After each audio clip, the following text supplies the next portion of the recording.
Here's one that used to be a much more frequent guest on the channel. This is a Blues DeVille, or Blues Deluxe DeVille.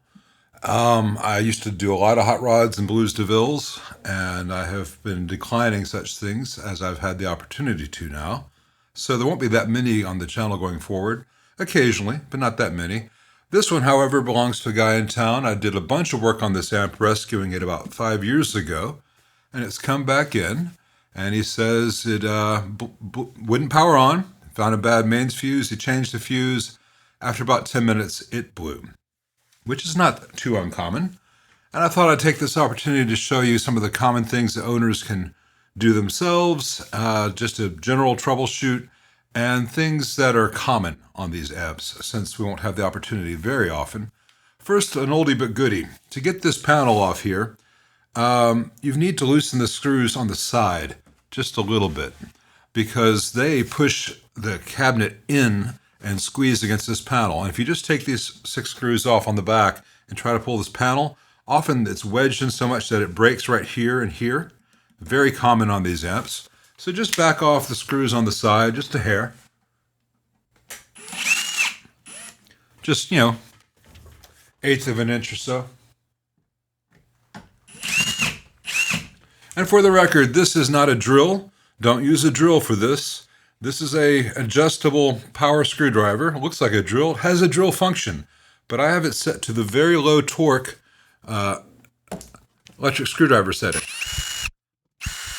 It's also very common for these to come in with missing screws, because they can fall out during this process. So either be very, very careful to keep them in the panel, or put them in a bowl and then put them back when you're done. But don't lose them, please.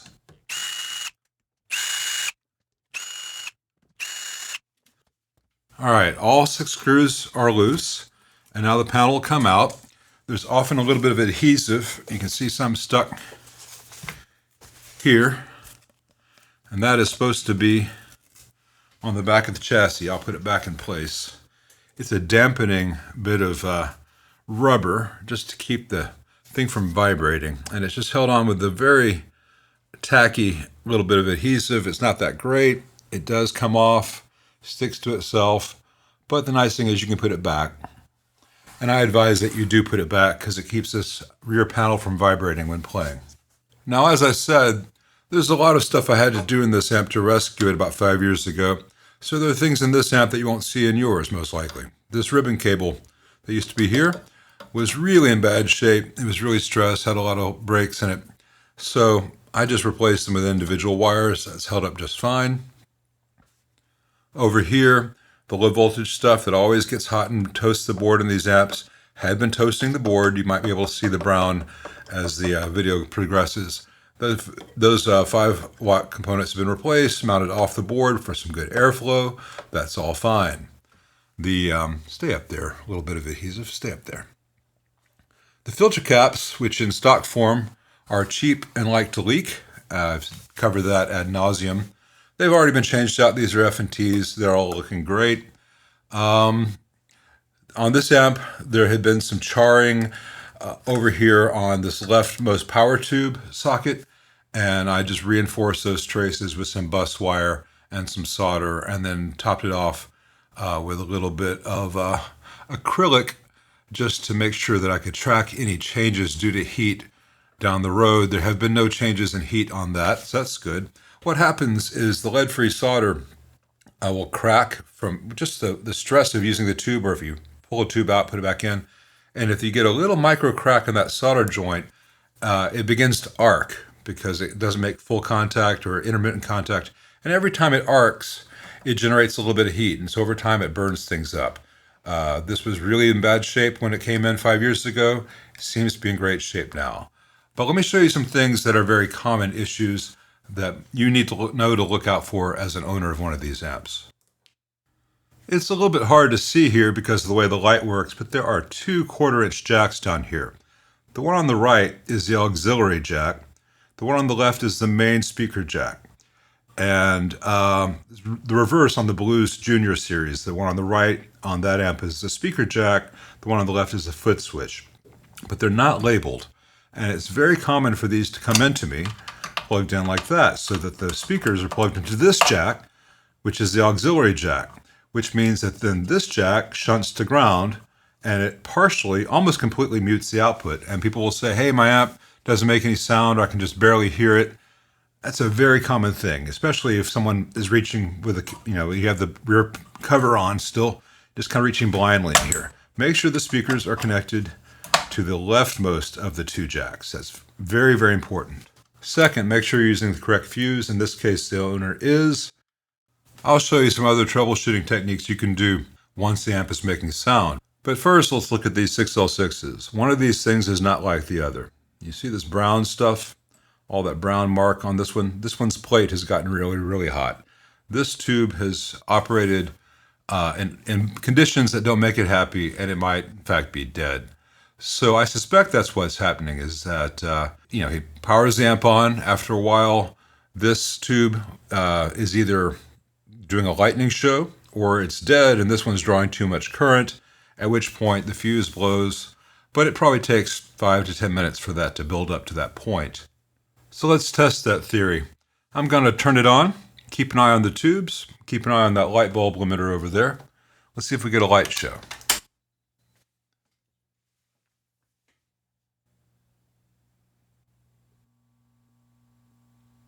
All right, both tubes have the heaters coming on, the filaments are lighting up, and there is a hum in the output, which tells me that the tubes are not drawing the same amount of current, which matches all the symptoms.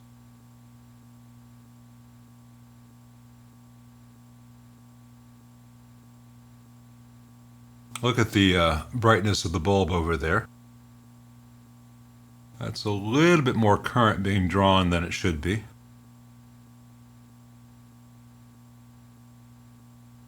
This one's getting hot. This one's still ice cold.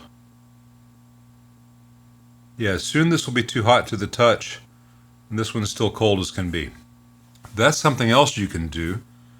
To the eye, they both have the filaments lighting up, so they both look like they should be working, right? Well, that's something you can do if you're careful, because you can burn yourself on a 6L6, but you'll never burn yourself on this one. This one's stone cold. This tube is drawing no current, which means that this one is hogging all the current. That's probably why it's blowing fuses eventually. It's also why we have the hum in the output, because we only have a push or only have a pull. We don't have a push-pull, so any common mode noise is not being canceled. Let's swap out these 6L6s and see what we get. I've got a test pair of JJ's handy.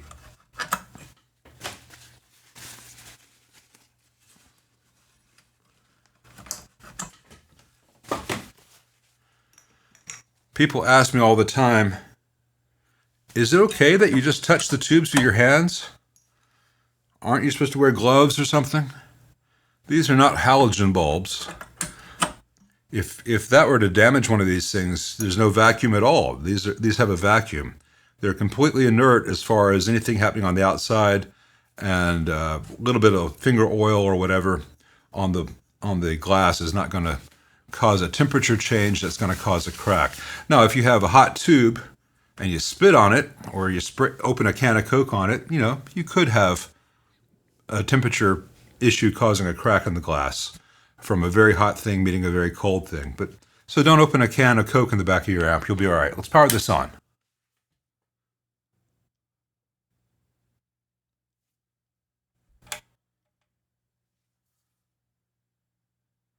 All right, both are glowing.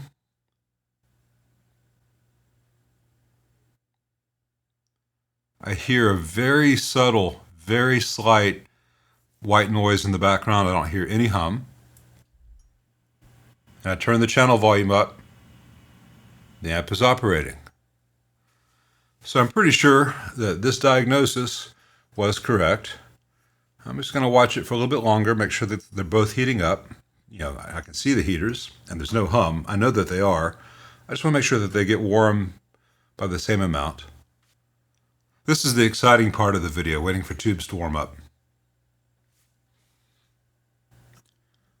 People ask, why does my amp sound better after it's been on a while? Or is it true that amps change in sound after they've been on a while? Yeah, it is. The tubes operate at their best once they've gotten hot, and it takes them a while to warm up. If I were playing right now instead of just talking to you, they'd be warming up faster. But they're heating up about the same amount. But neither one, at this point in time already, the old tube that was here was getting too hot to the touch. This is still comfortable. This is still comfortable. This one was ice cold before. Now it's the same as this. In 5 minutes, I couldn't do this. I burned the hell out of myself. Anyway, let me move the camera and get the lights turned back up. I'm going to keep it on the light bulb limiter, and I'll show you that the amp does in fact make sound now. And I'll talk about some of the other things you can check as an owner when you have a problem with an amp like this. But I'm pretty sure it's just a bad 6L6. It happens. That pair lasted about 5 years. Not too shabby. All right, my wife is recording a lecture in the other room, so this is not going to be a full blast demo. Just make sure the amp is sounding right.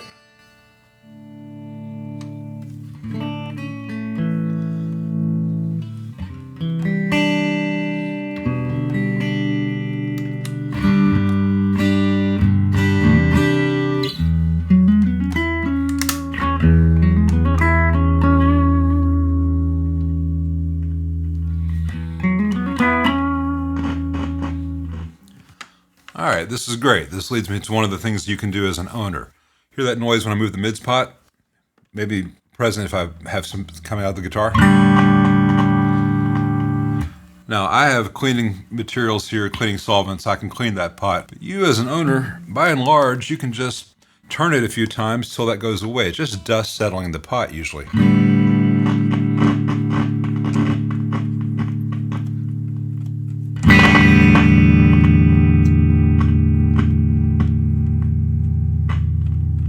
Seems to be some on the bass as well.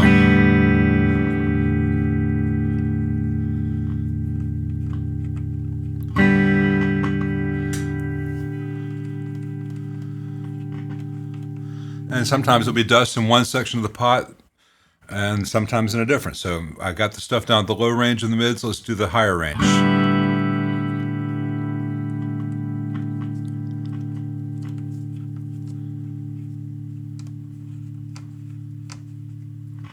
Some of the treble as well.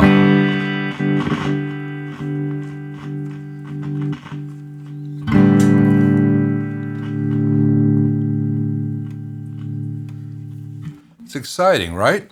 Noisy, but exciting. What's exciting about this is that you can do this yourself and don't have to pay someone like me to go in there and take it apart and clean things. Even though, you know, the professional cleaning can be good, it's often not necessary, and I always do this first before reaching for any spray.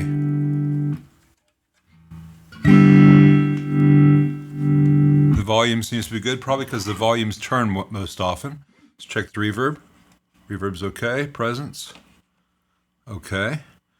Let's do the dirty channel.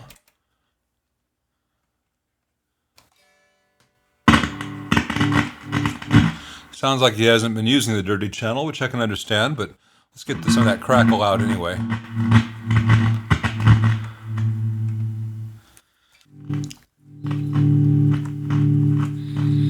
That one might need a little bit of spray. I don't think he's used that in a long, long time.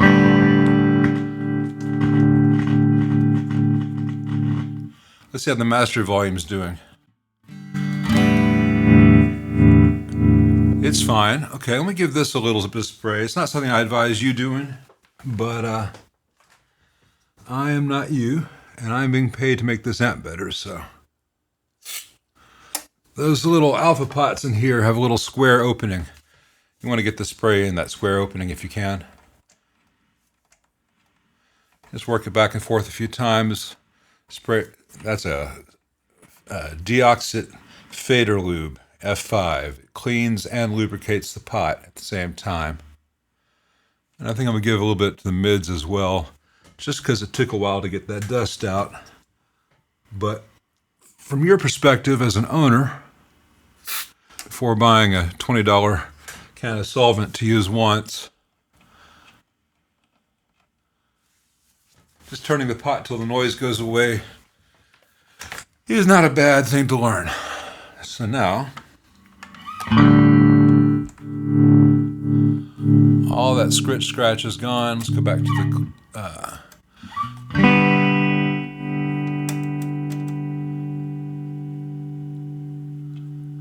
so all that noise is gone when I move the pots.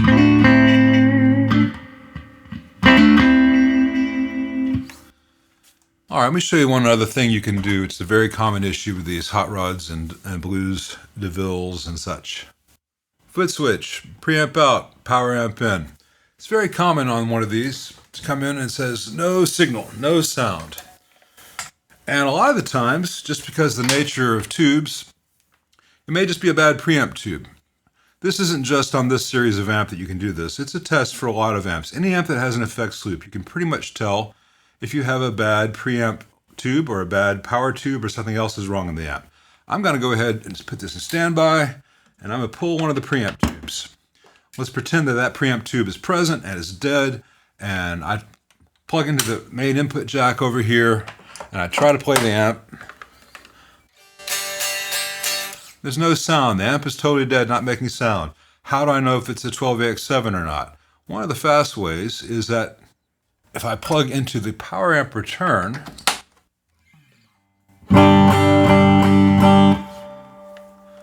now granted that has to have a good phase inverter tube, which is the third from the right if you're looking at the rear of the amp, but phase inverter tubes tend to, for whatever reason, fail less frequently than the other preamp tubes. So right there, as an owner, if you did that and you had sound here,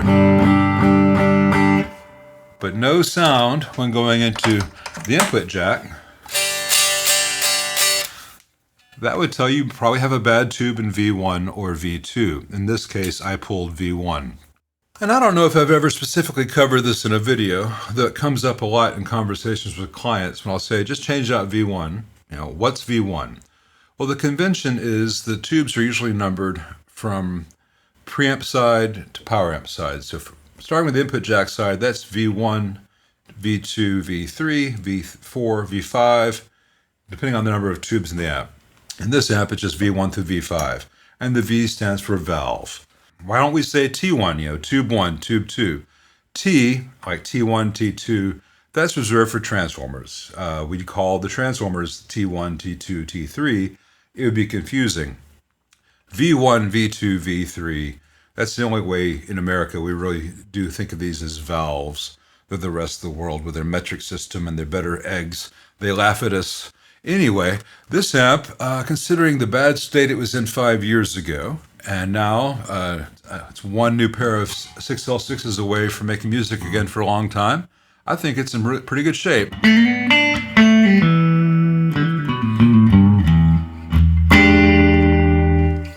If you own one of these, I hope this video is helpful, might have saved you some headache, some hassle, maybe even some money and time.